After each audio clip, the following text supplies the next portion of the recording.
Hello and welcome to Excalibur. In this video, I will show you how we can record macros in Excel and assign them to the buttons, right? So let's get started.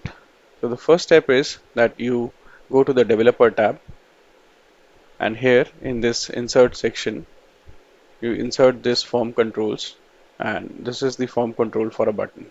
So you click there, and let's say I want to place my button here. Once you do it, there is a window which appears which says assign macro. Since this is a new worksheet, it does not have a macro and I want to record it. So I'll click on record. Now here you have the possibility to define a custom name, a shortcut key, and a description of your own.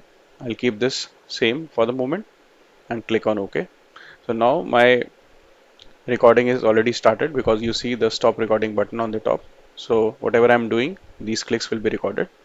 So for example, I change the color of this cell to yellow and change the color of this cell to red, and then I will stop the recording. So now my macro is recorded. Let's test this.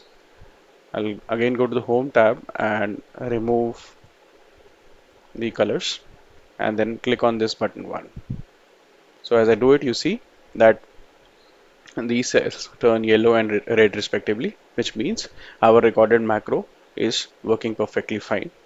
If you want to check the code, you can go to the Visual Basic, and under modules you'll find this subroutine which says button 1 click, and this is the code which is generated.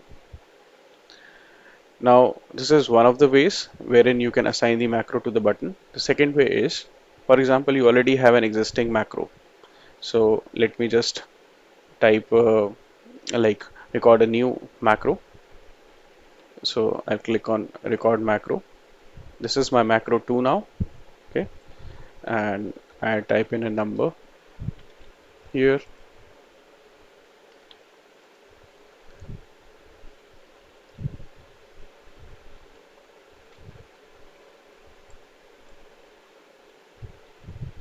like this, okay, and I stop the recording. So my macro 2 is also recorded now, and now I want to assign this already recorded macro to a new button.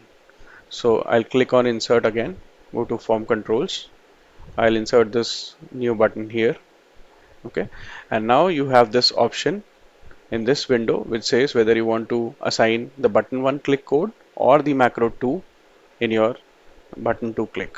Okay, so I'll select macro 2, click on OK, and it's assigned. So to test it, if I click on button 2, you'll see that it will show me the results. So 23 and 19 these cells, and this is the sum formula that I had created. Okay, so this way already recorded macros can also be assigned on the buttons. And if we go to the Visual Basic editor, you'll see that this sum macro 2 also appears here, right? So these are the two ways by which you can assign macros to the buttons, and you can use them. I hope this video is helpful for your work. If you want to see more videos like this, please subscribe to my channel Excalibur. Thank you very much.